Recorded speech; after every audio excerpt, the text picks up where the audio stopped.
Hey, welcome to Caching in the Northwest. You know, this is the podcast from the birthplace of geocaching right here in the great Pacific Northwest. Now, it's Thursday at 9 p.m. Pacific, and they call me Chris of the Northwest. And we're going to talk about geocaches and geocachers from here and all around the world. So while you're stuck in standstill traffic on the freeway, we'll be caching in the Northwest. And now, tonight, we are going to be talking about 10 things Tolaire loves about CacheTur. So, as always, live audience. We love our live audience. Please share your thoughts with us. But we can't do that until we bring in our wise friend. Some say his muscles are so rock hard you can use them for earth caches. And others say his thoughts are so sharp they should come with warning labels. All we know is he's called Wit's End. Hey, it's good to be here. I was afraid you're going to introduce me as somebody else for the script, but there you go. And, you know, you mentioned that live chat. They're already jumping in there. I know. Just Finding Our Way says, good evening from Arizona. It should be a good one. CacheTur in combination with Project GC is my all-time favorite trip planning tool. So, love got it. A fan already in the chat there. And he's not alone. Apparently, we have an echo on the podcast from TRS 98. Yeah. Okay. Well, welcome. Tolaire, welcome to the show. Hi. We're excited to talk about CacheTur and all of the, well, at least 10, maybe not all, but 10 of the top things you want to know about it.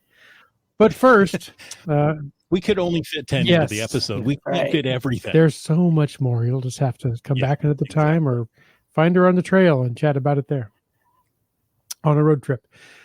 First, of course, though, we have to give a quick reminder. We appreciate the support of our patrons who help to keep this podcast coming each week. So special thanks to Land Sharks. They are one of our corporate Denali level sponsors.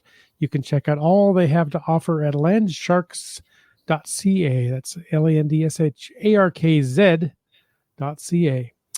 Got some great stuff up there, and they're shipping stuff daily, I understand. And our other corporate Denali level sponsor, well, that would be Gold Country Geotourism. You can visit exploregoldcountry.com, learn more about the GeoTour and the entire Gold Country region. Don't forget, download their app. That's exploregoldcountry.com or facebook.com/exploregoldcountry.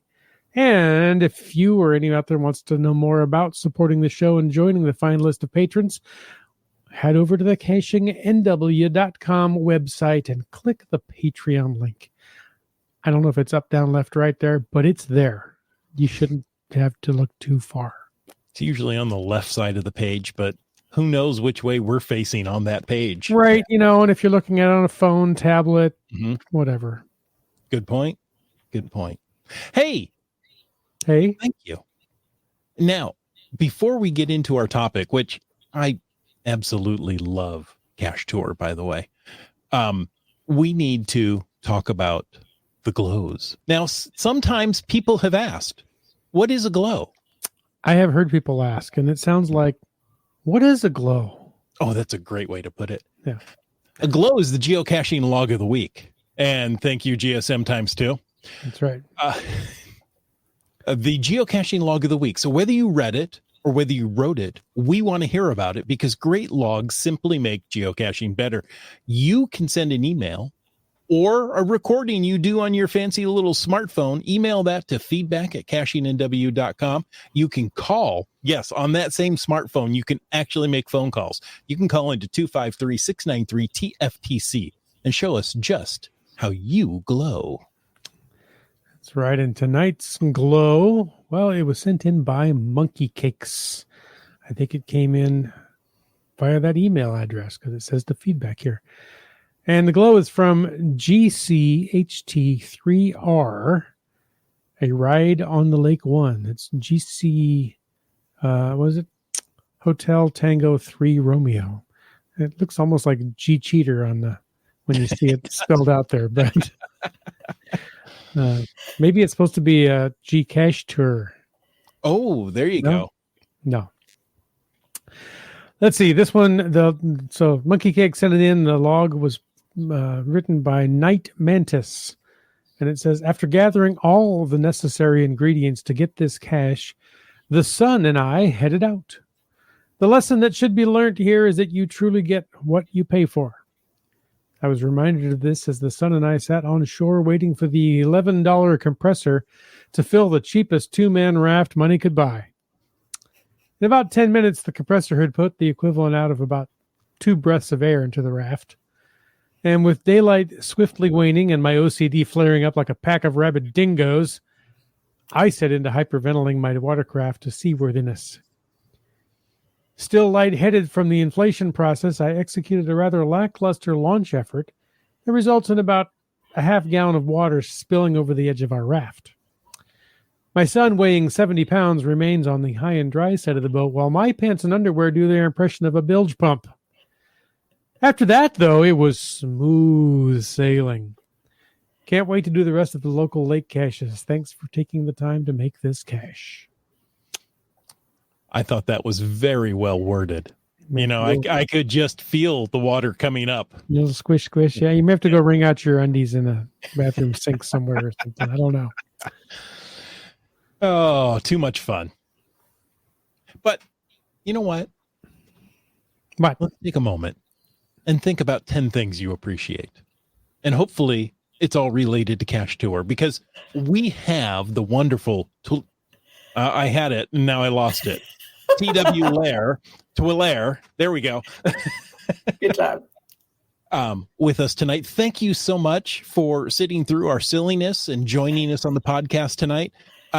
If it's possible that somebody listening, this may be the first time they've ever heard this podcast, welcome, we would say. Introduce yourself and tell us a little bit about yourself, like maybe what your favorite type of cache is. Okay. Well, I love listening to the show, so it's really fun to be sitting here talking with you guys too at the same time too. And I love talking about CacheTur. So I'm excited about that. And I'm one of the weirdos that really likes multi-caches. So that's me, multi-caches. I enjoy them as well. Mm-hmm. It's really satisfying to adventure through a multi-cache. Nice. Now, I just want to let you know you are known by our folks, because Komakino says, I mentioned Twillair in my next caching video posting tomorrow, and I couldn't pronounce her name either. We had a little help just before the podcast. Yeah. It's okay. Twillair, TW-Lair, just don't call me late for dinner. Dun, dun. Now, tonight we are talking about CacheTur.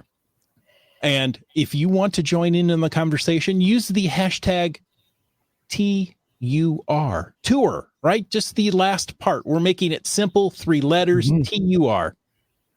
In the chat. Of course, you can use the hashtag FTAS if you want to talk about anything unrelated to CacheTur in the FTAS, in the for the after show section. Well, I forgot what it was called. Just it's FTAS. Or the FTAS, because, you know. FTAS for the after show. Hey, that works, doesn't it? That? Fantastic. Hey, one more piece of news. Yeah. Don't forget that Big Blue Switch Day is coming up on May 2nd, right? As the time this podcast gets out onto the feeds, if you're not watching it live, it may already be upon you. Remember that Geocaching HQ has created a souvenir for geocachers to celebrate, as I like to put it, Big Blue Switch Day. Earn this souvenir. Cachers must find one geocache, event cache, or adventure lab location between May 2nd and May 5th, 2024. Right in there falls May the 4th. Just throwing that out there. I know there's some local events. It's like Cinco de Mayo Eve. Yes, exactly. Is that how you say it?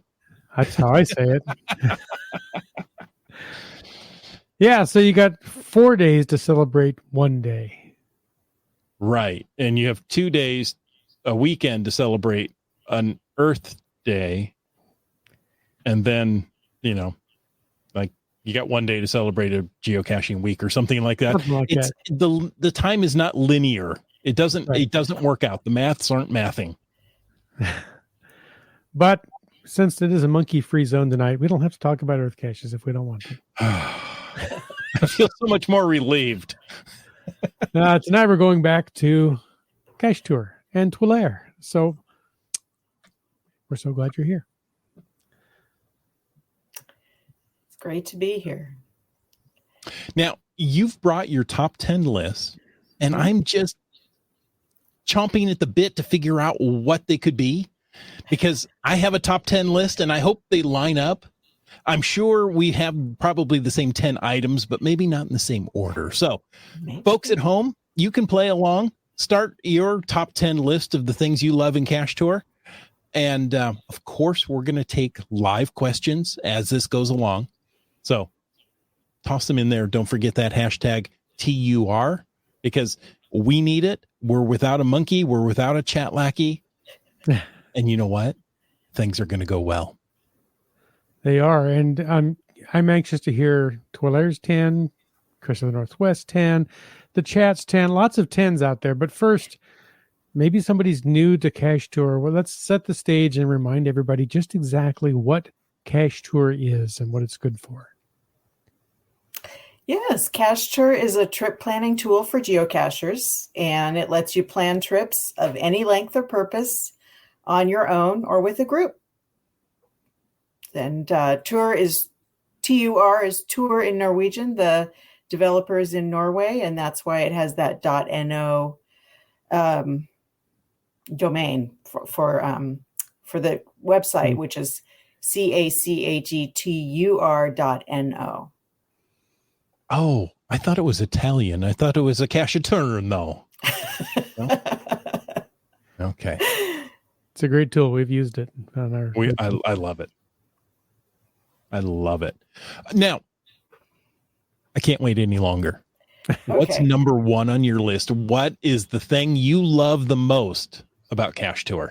This was so hard for me, Chris, to pick the one thing that was going to go at the top of my list. And I don't know if ours was the same, but my favorite is route optimization.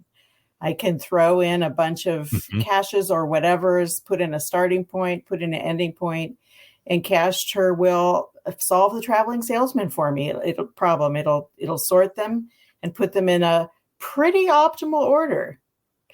And I just love that. It works for a long trip, a short trip, and that's usually how I do it. Start with the long trip and then, dial down into it. Mm-hmm. Your routing can be optimized for driving, walking, or bicycling. And I do all those things. So I love that part of it. And it will sort, it'll optimize your route for up to 80 waypoints. So it's a great tool, really, really useful. That's like 3 weekends in a row of caching for me, or, lunch hour for Land Monkey. Well, I was saying, so you could break that up into multiple trips if you had more, if you wanted to do, say, I don't know why you would do route planning necessarily for, like, say, the ET highway where you're going to get, several hundred in a day, right? It's just one after the other until you run out of gas. Exactly. In the desert. Yeah. So, Or the Route 66 Adventure Lab series. GSM times 2 says, maybe she could relate the CacheTur to your trip to get all the historic Route 66 Adventure Labs. Yeah, it actually was really useful when I was going through New Mexico, and New Mexico. There's several different. They went along every alignment instead of just choosing one historical alignment for Route 66. They used all the alignments. So I actually did use it to figure out the best way to cover all the adventure labs in that series. Hi, Scott. Well, and just finding our way says routing is crucial, quickly backed up by the trip summary page. Now, look, he jumped ahead. You jumped ahead, John. That wasn't fun. That wasn't fair. Only one item at a time so we can post here. No, I'm just kidding. Whatever you like. So fantastic trip routing or route optimization. That was the original reason I used CacheTur. Same. I'm sorry, CacheTur. I get silly with it. It's fantastic. I remember using it for I think it was the first time I used it out in the field was the Roseburg Geocoin Challenge. Mm-hmm. Lining up all those, making it a quick, easy trip. I wish I had used it this year because we missed one and we had to, it was one at the very end. We had to route around. It cost us another, 45 minutes of travel, but nonetheless. Yep. It's great. Just great for stuff like that. As long as you remember to put in all the waypoints. Yes, right. You can put in all the waypoints. Yeah. It can only do what you tell it to do. All right. So route optimization is the number one. How about number two? I would have to say my second favorite is I'm a person who likes to fit as much into the day as I possibly can. And so I really like that it gives me some pretty darn accurate timing estimates for how long it's going to take me to do those 80 caches or whatever number is in there. Not just the driving time, but it takes it for the time estimates. It takes into account things like cache type, difficulty in terrain, those kinds of things, and it just produces pretty accurate timings. And you can also you set your own personalizations for that. So you're a faster walker. There's a button that you can say I'm a little bit of a faster walker, or those kinds of things. Or I need extra time because I like to go through the swag in every cache. Then you can have that personalization too. So I think it's just a really useful for helping me see, have I put too much into this day? Have I put not enough? Am I going to end up with time at the end of the day? I don't want that. I want to keep going till the sun's down. So that's right. Yeah. And you can also override those times. So it's just so, flexible. Mm-hmm. Mm-hmm. Dora Moore says, I used CacheTur to plan a 7-day, 250 cache trip. It gave me an idea of how long each section of the area would take us. That's exactly the timings you were talking about, right? Yep. Get an idea of how long each. Exactly. Dora Moore is exactly right, that it just gives you a really good idea how long something's going to take and, how much you can bite off. Mm-hmm. And you can also divide a trip into sub-trips. So, which she's using a CacheTur to plan a 7-day trip. You might start out by putting a bunch of caches in the parent trip, kind of figure out your general routing, and then you start planning day by day, using a sub-trip for every day. And then, like John says, a trip summary will show you everything.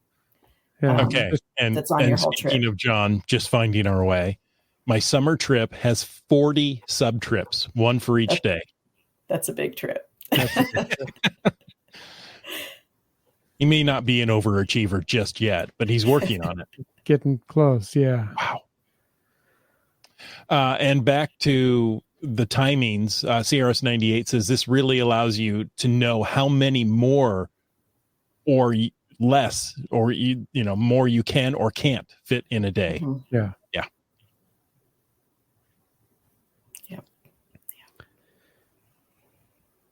All right. Fantastic. Oh, go ahead. Okay. I was just going to say that's a great purpose because we all want to optimize as much time as we can. How about, let's move down to number 3. Yeah. Number 3. It kind of also relates to the timings. I love that I can switch my routing mode. I can tell CacheTur I'm going to drive up to this point. I'm going to park the car here. We're going to get out and we're going to hike and we're going to do this loop. When we get back to the car, we're going to start a new driving leg, and it will take all that into consideration. It'll update the timings. It has maps for routing on trails pretty much everywhere. That's great. And so it really does. I just really like that again, my timings are more accurate because it's not assuming that I'm driving everywhere. It knows that when I'm on a trail, I'm going to go walking speed, or when I'm biking, I'm going to go biking speed.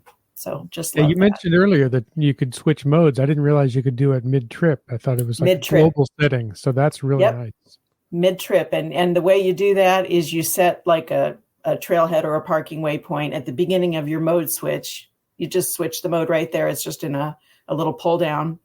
And then from that point on until you change it, you're going with that mode. And then again, you can, put your parking waypoint, a second incident of that. And then you're saying, I'm going to switch to driving from here. And the route optimization also has a drop down for which mode you're using for your optimization, because, walking in the city might be a different routing, for example, than driving in the city. Sure. So it really does a good job of switching to different modes. Well, CRS98, who's very active tonight, says it's really helpful to use parking cords to route to the best way, right? So okay, there's some of them that, you can't park right at the cache, but here's where you can park, and it'll allow that time to walk to the cache, I believe, will it not?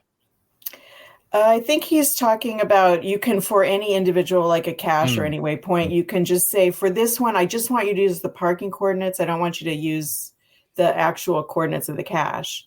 And then it just uses that for when you're doing that. The first thing I talked about, the route optimization, it'll use that parking waypoint rather than the actual cache coordinates. I think that's what Cliff is talking about, because it does that too.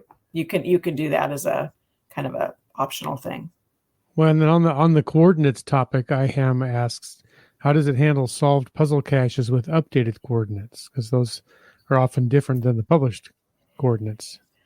You can just import them from geocaching.com if you've updated on geocaching.com, or you can just update cache by cache inside of CacheTur if that's better for you. If you've solved them on paper, you can just update them within there. Or if you have saved them to your saved coordinates on geocaching.com, whether that be through an app that uses the API to put those saved coordinates onto the website and the app. CRS98 says, you can fetch solved coords from your geocaching account. Thanks, Cliff. You put that better than I could. We love the chat. Fantastic. Let's see. I think I'm going to put this in here. I was debating, seeing if it would fit in somewhere else. Seabeck Tribe says, I recently used it to include all my reservation and cost to be able to find them more quickly when traveling.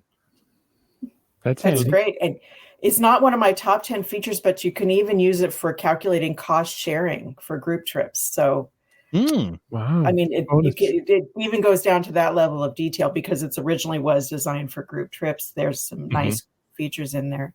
And Lori, I do the same thing. There's even a cache type that's called flight.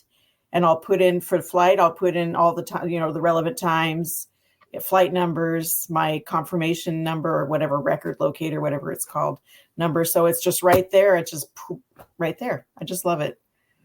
That makes a lot of sense. You're caching all day long. You may as well navigate right to the hotel. Sure. And there on that same app you've been using all day, pop it up and say, hey, here's my reservation number. I'm here. Yep. Good. That is, of course, if she's not being arrested for some reason. And we'll have to talk about that in an upcoming show. Let's see. CRS98 also says you can enter parking coordinates or parking waypoints for any cache. Sometimes you need to park at a parking lot and not on I-90. Who knew? Yeah, but they've got the wide shoulders there. You can just run, go get the cache, come back. Nobody's going to notice. Just tell them you're putting on chains. Oh, that's it. You're pulling over to put on chains. It's the chain up area. July. Yeah. It's just planning ahead to get good parking. Okay. What do you have for your number 4 favorite item? Okay. I don't know what yours is, Chris, but mine is using priority settings to help me kind of keep myself on track in the field. So I use it for flexibility. So CacheTur lets you set priority of any waypoint at priority 1, 2, 3, or just no priority. And so I use them as 4 priority levels. And I use priority 1 for caches that I call do or die trying.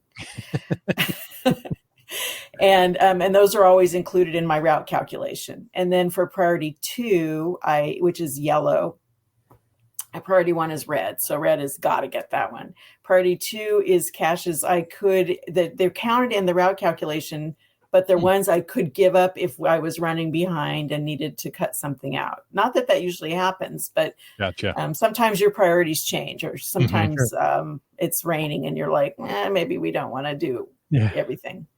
And then I use priority 3 for only if we have extra time. So they're along the route. They're interesting enough that I put them on the list, but they're not included in the timings.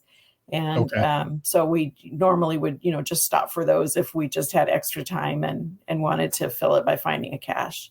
Now, and then I just use go ahead. I'm sorry to interrupt, but if you're using that priority 3, are those routed in the route calculations? So you're still running by them? So so they would be on the way, but they're not included in the timing. Not in the timings, right. So it's not adding any time for any small deviations, and it's not adding time for finding the cache. Gotcha. Right. So that's just how I personally do it. But, that it gives you a lot of flexibility using these different priorities, and you can include them, exclude them from from the routing calculation, from the time calculation for your trip, from your route. You can include or exclude them as groups. And of course, you can always include, and you can do that for individual waypoints too. You can include or exclude an individual waypoint from calculation as well, which is getting kind of into the weeds, but it's one of my favorite. It's my favorite feature. So you're really not, because the chat has lit up with this topic. Yeah. Okay. Yeah. CRS 98 says I use priority 3 caches as really optional ones that, aren't. Sounds like we use it pretty much the same. Yeah. Exactly. Seaback Tribe says I've included possibility caches that I'll put them on, but not to include. And Just Finding Our Way says that's how he uses P3 as well. So there you go. You're in good company. Yeah, exactly. All right. So I think we've knocked out 4 already. That takes us to 5, of course, right? We're almost halfway through the list here. What's number 5 for you? Well, I think Just Finding Our Way kind of touched on using CacheTur with Project GC, and that is a great use. And I just put that under the umbrella of the CacheTur Assistant browser extension. And it is so useful. And so you're selected. So what this is it's a browser extension that you install under Tamper Monkey, and it shows your trip route as a line on the geocaching.com map, also on the Project GC map. And you can click, and the extension lets you click on any cache on that page and add it to your trip, add a comment, set the priority, do all that stuff. So it is just wonderful. I have a note here. I want to make sure I get everything there. Yeah, so you can add a cap directly from a trip, from a map view, a cache page, a list of caches, or your virtual GPS on Project GC website. It is a wonderful tool. In case you weren't sure, MC3 Cat says CacheTur rocks. Just in case you hadn't got there, we're only halfway through the list, and we've got incredible things. So, fantastic. I don't know if I've used that extension. I'm sure I've got it loaded because I have, everybody has to have Tamper Monkey, and I think that's a great name we should give to Land Monkey when he gets back. He is the Tamper Monkey. The Tamper Monkey, yes. Yeah, the Tamper Monkey. Fantastic. If you have Boo, fling it now. Yeah. So yeah, that really extends CacheTur beyond just the one web page. It will work everywhere. Yeah. Again, CRS 98 says it's really useful for adding caches to your route that you're going to be driving past. Yeah. There you go. The Tamper Monkey. 3 cats. Yeah. We totally agree. Okay. On to number 6. And by the way, our numbers haven't varied or matched up just yet. So okay. Number 6 is CacheTur lists. So CacheTur is for planning trips. There's also lists on CacheTur, and lists are collections of caches, collections of other kinds of waypoints, anything basically anything with coordinates is what would make sense to be on a list. Mhm. And you can, when you're planning, so I keep CacheTur lists. It could be caches I want to find. It could be other things like all the cities and towns locations that are on that challenge. And you can overlay multiple lists over a trip. So if I was planning a trip, for example, inside Washington State, I could overlay my list of caches I want to find in Washington State and my cities and towns list that's not caches, it's just dots on the map that are the towns. And then I can, with a click, I can add those to the trip, because I see, that's along my route, using it kind of the same way as that I described the CacheTur assistant working. So using lists inside of CacheTur. Lists can be shared with other participants just in the same way that trips can. So often when I'm planning a trip with some other people, I will make the trip, and then I'll also make a list for the trip. Everybody can throw all their wish items onto that list, and then we can, superimpose that over the trip to see what makes sense on what, day of the trip or whatever like that. And there's also a bunch of public lists that you can use that are things like webcams, oldest cache in each state, Cache Across America list that anybody can subscribe to. So that's handy. You don't have to keep lists for everything yourself. That's very handy. So those are already on CacheTur and be able to quickly import into your trip.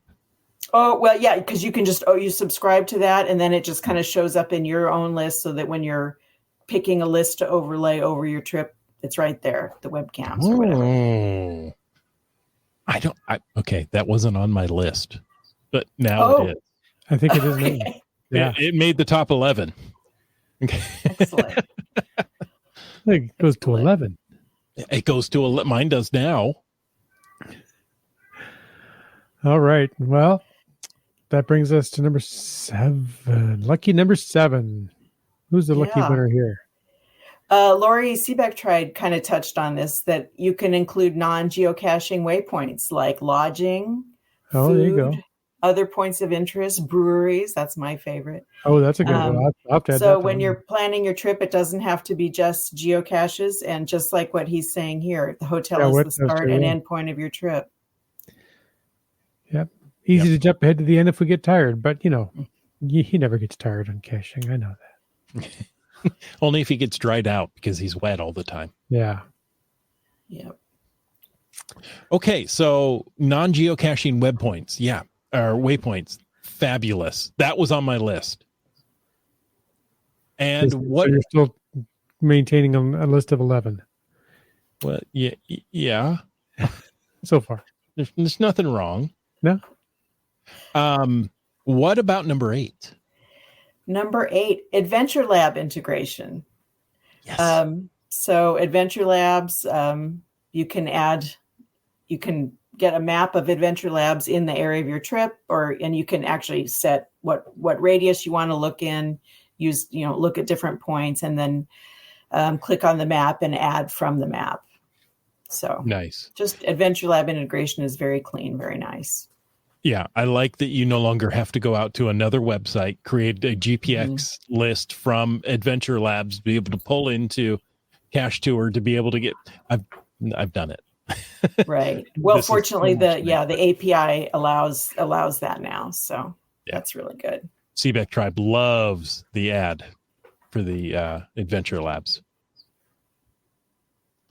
One tip I will give for Adventure Labs real quick is just to say, I think CacheTur adds a little bit too much time for Adventure Labs. Also, in my opinion, virtuals and birth caches. So it's good to know that you can adjust the times yourself. You can override the estimated times. So. Well, I kind of like leaving them a little longer so that I know I'm ahead of schedule and I can look at this. I've got 5 minutes and next stop it's 7 minutes and look at me. I'm going right. Yeah. Beat the clock. Exactly. Yeah. Exactly. By the end of the day, I'm like 2 hours ahead of time. It's like, well, okay, now what? Oh, wait, I've got more. He likes to add things to his lists just so he can check them off too. Yeah, I do have a thing about checking off. Now, this is an example of the great help that people give each other in the chat on the show. CRS98's talking with GSM times 2, saying you can import a GPX file into CacheTur under the waypoints menu. Now, that kind of fits into the non-geocaching waypoints to an extent. Of course, they could be geocaching waypoints as well. So there you go. Yep, that was response to a question GSM times 2 post. Yeah. So. Just finding our way says sometimes they give too much time on the challenge caches, but not always. Sounds like a challenge. Oh. Chris, I bet my number 8 was higher on your list. Is it true? Yes, it was. I think that was number 4 on my list. Yeah. So what? Oh, Adventure Lab integration. No, was number 5. Sorry. Your number 9 is my number 4. That's the one. Okay. That's the one. Let's jump into number 9 then. I'm curious now. So the CacheTur app is a really useful tool for executing your trip in the field. CacheTur is a planning tool. It's meant to be used with the browser for planning your trip. But once you're in the field, you can run your trip using your phone app.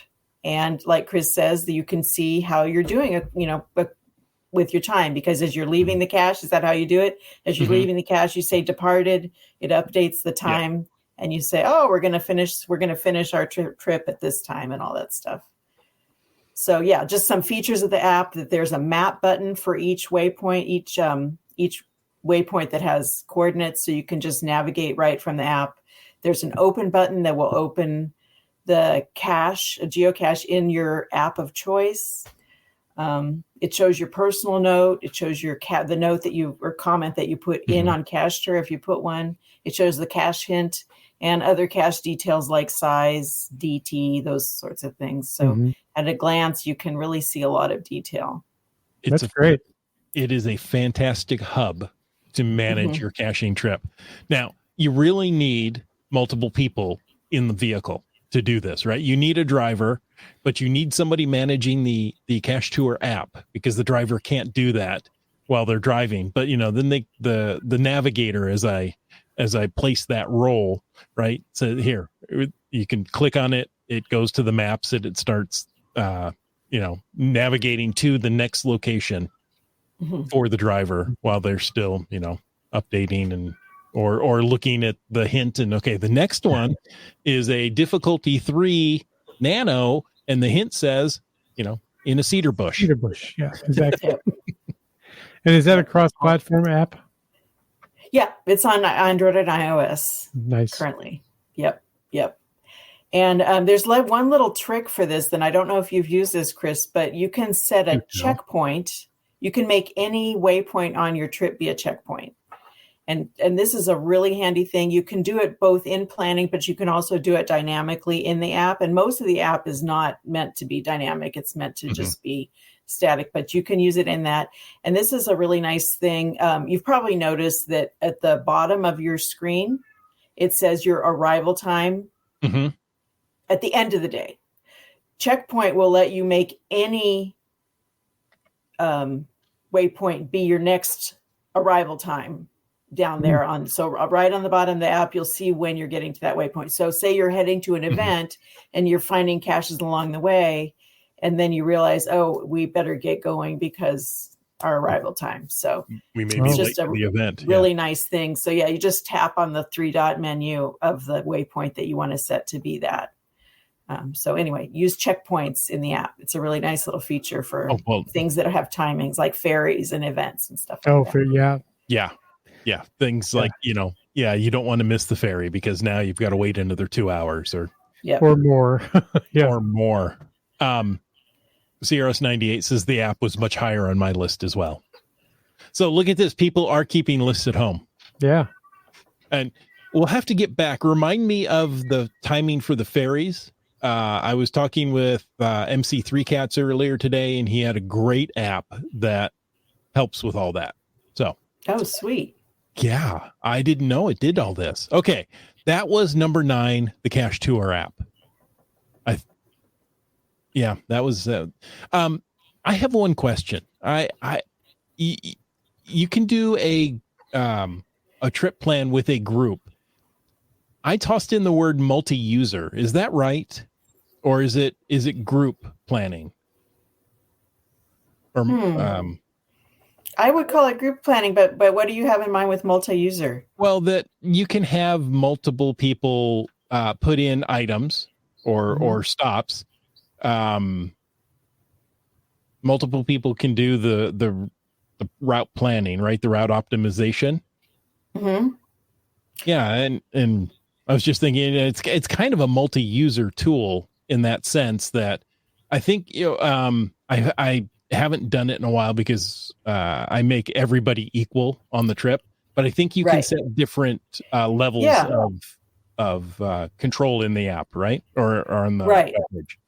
So the person who creates the trip is the owner, and when you invite other participants to join the trip, there's 3 possible roles. They can be a co-host, which gives them pretty much most of the same rights and as the owner, with one exception. They can be just a regular participant. I don't even remember because I'm the same as you. I make everybody be co-host normally. Yeah, exactly. And then there's observer that sees limited details. But yeah, there's 3 different levels, and the intermediate level that's not coming to my mind right now, they can't do as much. They can suggest, for example, they can suggest adding caches, but they can't add caches and that kind of thing. Right. And the only thing a host can do that I know of right now, but the co-host can't, is add sub-trips. So if you're doing a trip that has sub-trips, then the host needs to add those. But yeah, multi-user, that's a good way to describe it. They are definitely your different user levels. That's true. Permissions. Yeah, permissions. There we go. Hackles, if you will. Wits End, what do we have? Well, gosh, by my count, it's not 11, so it must be 10. So for me, 1 through 8 was all planning stuff for before the trip. Mm-hmm. And then number 9 was something that you used during the trip. And so I don't know if you guys have ever used this, but number 10 is for after the trip. There's a logging tool for logging your cat finds. It keeps track of, within the logging tool is the task manager. So some cache types have tasks, things that you have to do afterward, like virtuals, you need to send answers. Earth caches, you need to go out and get a PhD and then answer the questions. Oh, I like you. In some cases. Anyway, so within the logging tool are the tasks. Those can be shared with other people. So if you're, for example, one of you in the group is getting the PhD for everybody, you can share the information that you learned.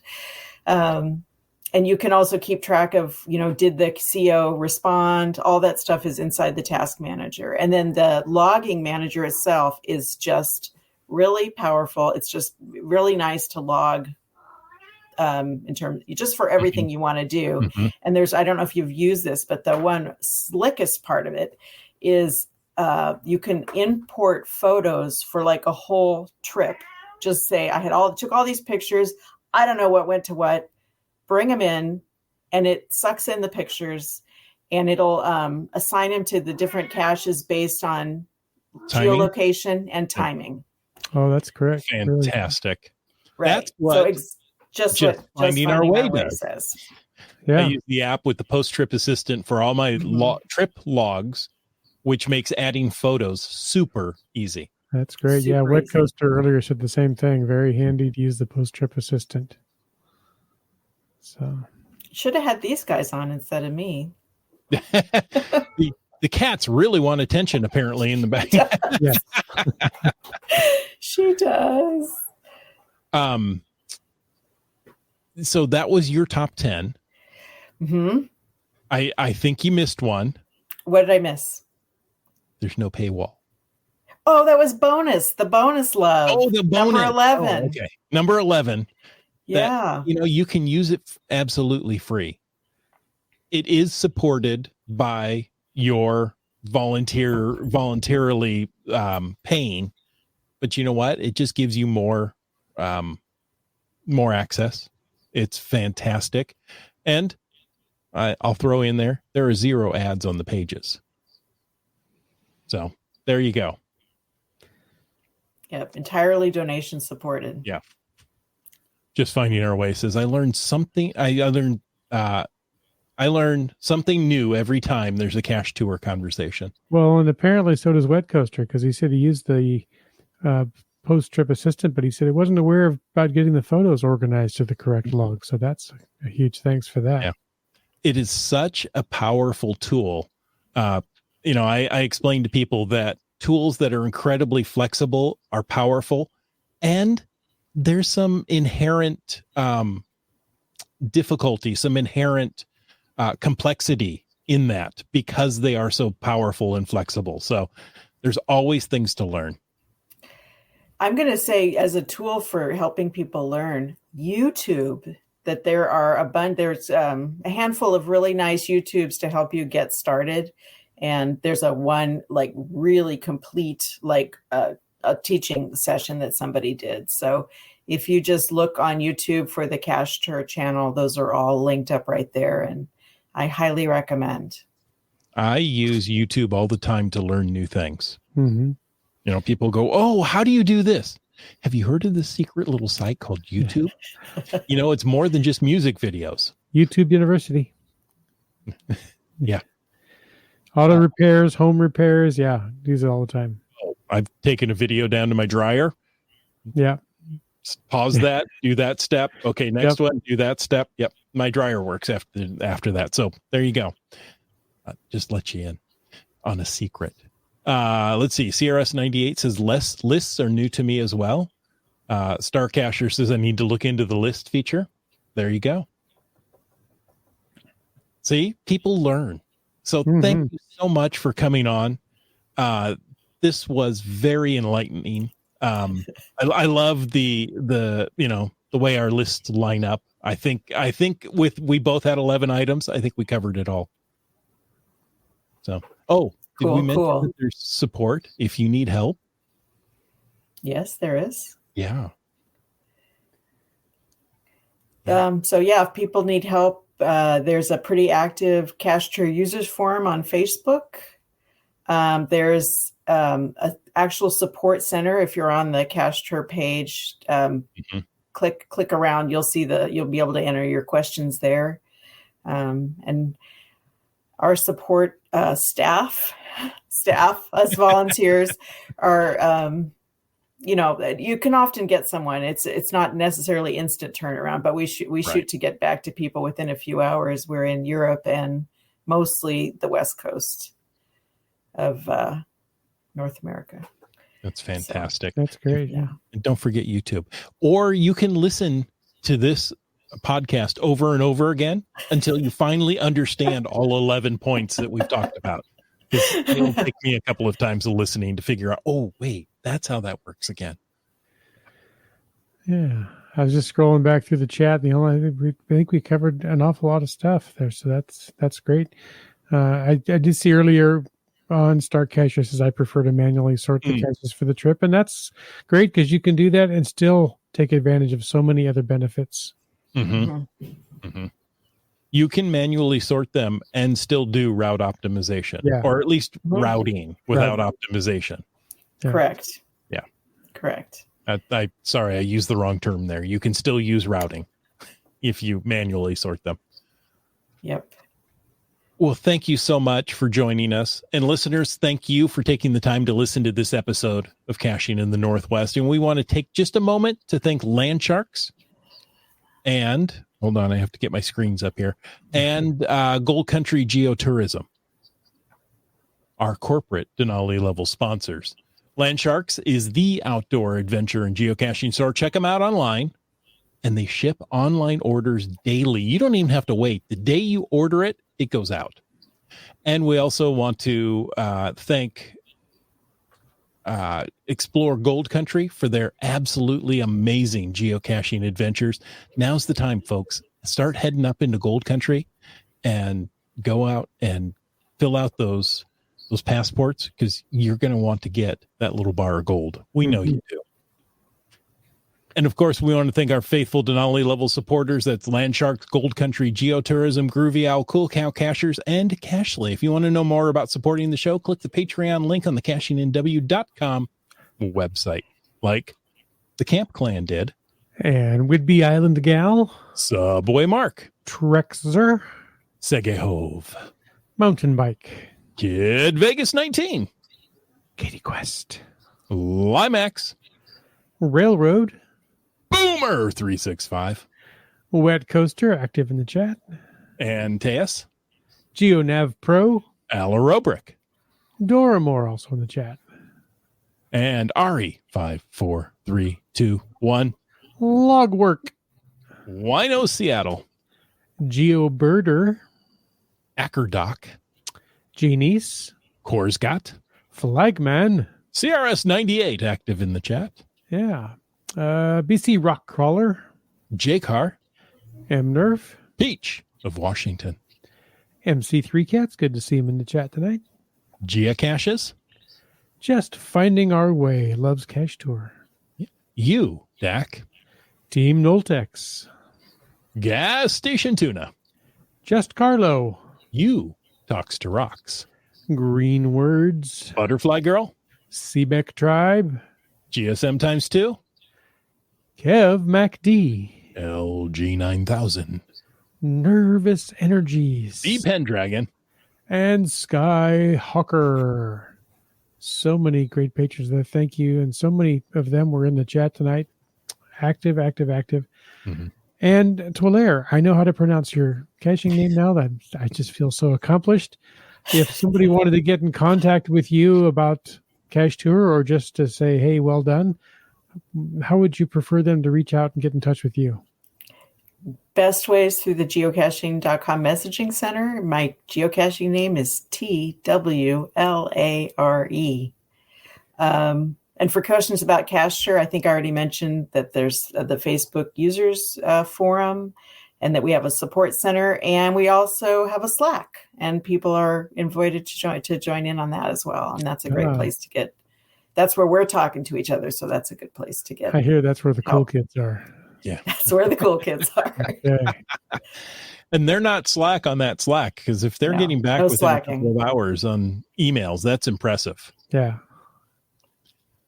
Well, folks, thanks for taking the time to listen to this episode of Caching in the Northwest. Your support helps keep the quality shows coming. If you like the show, please click the Patreon link on the CachingNW.com website. You would think, what are we, show 560, and I still stumble over this. If you didn't like the show, let us know what you want us to talk about. But if you like the vibe, please subscribe wherever you get your podcasts and give us a review. Now, if you were in a restaurant, you would tip. If you were in a live audience, you would clap. But since you're on a podcast, leave us a free, fast, fabulous, fantastic 5-star review. You can call into 253-693-TFTC and leave us a comment, ask us a question, or join us on a road trip any time of the day or night. And of course, you can email us at feedback@CachingInW.com. Join us every Thursday night at 9 p.m. Pacific for a live show and chat. The show is produced by Chris Umfenauer, Jim Paulwitz, Jay Kennedy, and Brian Lang. It's licensed under a Creative Commons Attribution 3.0 license. Copyright 2024 by Chris Umfenauer. And folks, I ask you to stay tuned for the after show. Breathe. Now, this is not on caffeine. Okay, let's see. There were a couple of tour comments before we jumped totally into after show stuff. I like a couple of people mentioned being able to print out their routes. Seebeck Tribe said so, and Star Cacher said yes, they print out of the trip as my Bible during a geo trip. So that's great. Yes.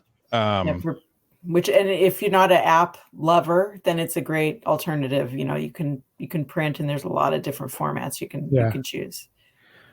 And then you were mentioning, you're gonna love that app. Yeah, you were mentioning the support and Slack and stuff. Wet Coaster says I posted a question on Tuesday night, got a response the next day. Maybe you already touched that one, but that's great. Isn't that fantastic? Yeah. Okay, so we've got a couple of FATAS. We're going to jump right into FATAS. Again, thank you so much for joining us. CRS98 says, I need to start planning my Geo Woodstock trip to Flagstaff. I really need to figure out what things I want to do. Who else is going? Well, I'm going. It's going to be a short trip, flying in on Friday, leaving on Monday. But there's going to be some things to do. I am going to go hit the Four Corners probably on Sunday. I know it's a long trip out there, but I thought that's just so cool. Yeah. It's a really cool place. Yeah. So mentioned it. Let's see. I saw some friends who now live in Arizona, and I told them we're going out there, and they're like, "Oh, you know what? We live in the state, and we haven't been out there. Can we join? Yeah, you got to come early Sunday morning because we're driving out there." So yeah, we might take our friends with us. They're not geocachers, but nonetheless, going to the Four Corners, I think, is cool. So yeah. It's amazing how many times I don't see the things that are right in my own backyard until visitors come to town. Exactly. Like, oh, I've been meaning to do that. Let's go. Yeah, I mean, how many times have you been to the Space Needle? Just on a Wednesday because I was in the city. I may as well go up there. You just don't do it. I used to walk past it almost daily, but yeah, you look up and you go, yeah, that's still cool. Yeah, but that's about it, right? Yeah. Or ride the ducks or do any of the tourist things. You don't do them. Yeah, not in your own hometown. And I'm really terrible being able to tell people, oh, this is a great hotel to stay at. I don't know what are the good hotels in my town. Right? Yeah. I have a house that I live at.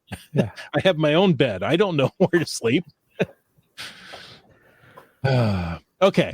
Well, sooner than that, there is a mega event on May the 4th, the Spring Fling 3, according to GSM Times 2. So, you sure it's not I? Well, that would be, it's for the 4th. I don't know if that works. But see you there, Scott. All right. Oh, nice. So that is where in the LA. Southern California region. Southern California. It is in LA. Okay. Yep. Like the coordinators are for the Geo Woodstock that's same in people. Arizona. Yeah. Okay. Oh, it's the same people? Because they didn't have enough, pain and headache. They decided, let's do a mega event and then follow it up with another mega event. Actually, though, once you get started, if you've got a template, it just works, doesn't it? Well, and if you were paying attention earlier tonight, if you go to that mega event on May 4th, you will earn a Blue Switch souvenir because that's between May 2nd and 5th. Wait a minute. You're right. And an event cache counts. That's all you have to do. Just go to that one event. How easy is that? Yeah. Okay. Now, I said earlier that I was told about, I didn't discover it, that there is a WashDOT app. So Washington State Department of Transportation, WSDOT, they have ferry schedules on there along with the load at the moment of how many cars and spaces available. They will show you the current pass reports. They will show you, be able to look at all the individual traffic cameras. They have the wait times at the borders. And of course, traffic, a traffic map. And I'm like, wow, all this on an app. Now I know they do that through the website, and I end up having to, that's tough to navigate a website, when you're trying to get up to the border and trying to look at border times and figure out which ones when. This app makes it really easy. So I just learned about it today. I was today years old when I figured out that WashDOT has their own app. That's cool. And that it does a lot of things. So if you live in Washington State and you travel on the roads, let me suggest an application for you. Go download the WSDOT app. Yeah. Sounds like it's really handy. That one came at no charge. You're free to take that home tonight. Well, my little tip, when I was riding the ferries on a regular basis, I have a ham radio receiver in my car, but you can, get a ham radio walkie-talkie fairly cheap. Go online, look at the radio reference frequency page. You can find the radio frequencies for the walkie-talkies that the crews use to communicate. When they're opening the gates and when they're docking and stuff. And sometimes it's helpful to know what's happening, or just kind of listen in and. You can listen in, and they said, "Okay, 4 more cars." Yeah. And you look at oh crap, I'm car number 6. Doggone it! Not gonna make. I'm gonna wait here another hour, but yeah. You know what? I was going to end the podcast, but there are a couple of good comments here. By all means. He's ridden the ducks. I've ridden the ducks in Seattle, Boston, and Honolulu. Oh, all in the same day? No. And not the same duck. Oh, that would be a long duck trip, but and fast. Yeah. Oh, airplanes going overhead. I was like, what is that sound? Seebeck Tribe didn't even think about going to Four Corners. Yeah, don't even think about it's going to be crowded. Yeah, it's something on my list. I want to go someday. I'm not going to make this one, but I want to go. And just finding our way is going to see us there, referring to Geo Woodstock, I assume, complete with a CacheTur 3-day trip. See you there, John. Fantastic. Hope to see you there. We'll run into each other. Insurance will cover that. Don't worry about it. You were printing things out earlier. Oh, go ahead. Lori's Seebeck Tribe, you can set notifications for different things around the state. Oh, nice. Yeah. I like it. I was just saying you could, they were talking earlier about printing things out. Mm-hmm. That gives you some paper to write down multi-cache stages and, field solvable puzzles and stuff. Sometimes it's hard to find scratch paper. Mm-hmm. And, printing it out makes a lot of sense if, I'm thinking of going to Four Corners, which, sure, I can get there, but I'm sure there's going to be some periods on the road there where I may not have the best cell connection for data to update everything. Yeah. Wet Coaster says we spend the weekend downtown every couple of years and play tourists where we live. That's a great idea. Neat idea. That is smart. Yeah. Downtown. That's where everything happens. We should write a song about going downtown. Yeah. Folks, while we're doing that, make sure you get out and get caching in the Northwest.